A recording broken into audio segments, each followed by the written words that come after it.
M0FXB, iRadio UV-98 Radtel RT880. You've got to thank Radtel for their software. The firmware I am using is version 1.06a. The password that I've got is 25880 417 for firmware, 416 for CPS, version 1.03 CPS. Now, if you look here, we can now select SSB in the normal channel memory mode. So if you go down to, I've done a couple here on number 9, we've got 27550 classic CB SSB frequencies. You go along, and when you do the little drop down just here, you get SSB. Okay, now when you transmit, you don't get SSB. So okay, and have you noticed I've also added as a memory channel here, just for fun, 50 megahertz 6 meters, 10 meters SSB, and 70 megahertz FM. Just put it in there. If we look at my memory channels, and remember that the SSB that is on, say, the Quashang UVK5 is actually DSB. Now, I got this tip from Perrin on my iRadio UV-98 Facebook group.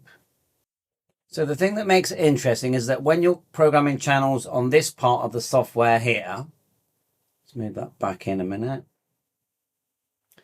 it's proper channels that can actually transmit.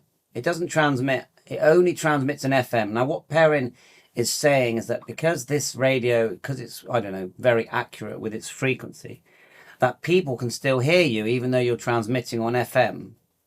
So yeah, I'll do a little test on that. But I get what he's saying. And another channel I've added is 145100. If you look here on number 14, and look, SSB. Well, we're always saying we want an SSB transceiver. When you use the radio channel, so if you go here, we're on channel mode. But if you go, I know it's confusing if you've never had this radio, but when you go to FM radio mode, which is the tab at the top here, this is basically using the middle antenna. The SI4732 chip is connected to this. So these are receive only, but the really good thing is that look at it, 2 to 30 megahertz. That's your HF band. But then it also, if you drop down the different ranges here, we've got broadcast all in the same place, 520, 17, 10 kilohertz, 153, 279. So shortwave, medium wave type frequencies.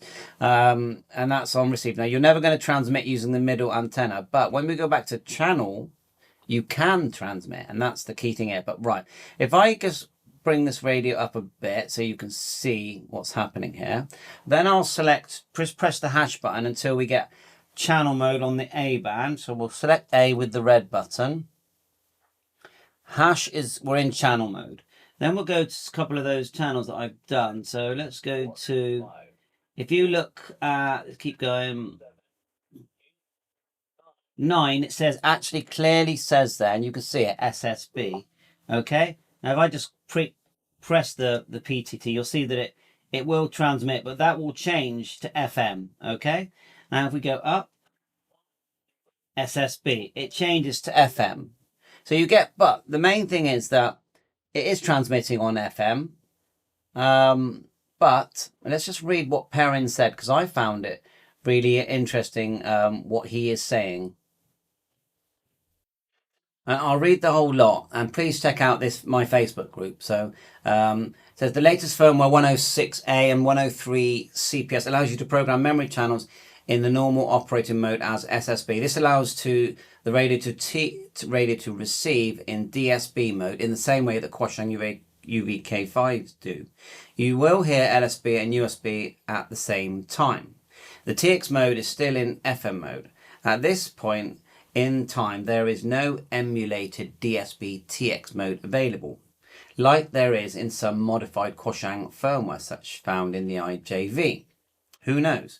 So you cannot set the new SSB mode from the radio itself, but you can using the CPS. Because the radio is very stable and correctly on frequency, I have been able to communicate with some local SSB stations in this way.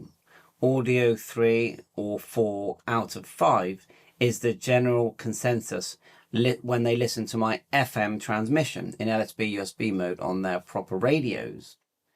So yeah, it's going to be slightly distorted, a bit like AM is when we hear airband. So the radio is not great for SSB TX, but not bad considering it is basically a cross-mode QSO.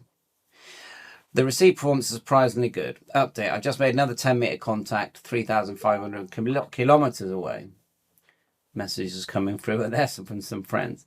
So massive thanks. And this is what I love about these Facebook groups, because I try to do one for every radio I've got, and as you know, I have several. So check it out, do some tests yourselves. Who knows with new firmware, but the main thing is we've now got that thing when we use the software, we've now got that thing now where we can basically select upper sideband, and it's something we couldn't do in the past. Well, it's not upper sideband, it's just sideband, so it's basically both all in one. It's a shame they can't change that, but anyway, thanks for watching my YouTube channel, all very interesting. The links in the description, the firmware links, the passwords for the firmware, it's all in the description. 7.3, buy me a coffee. Why not get my wife a coffee? She's amazing. 7.3.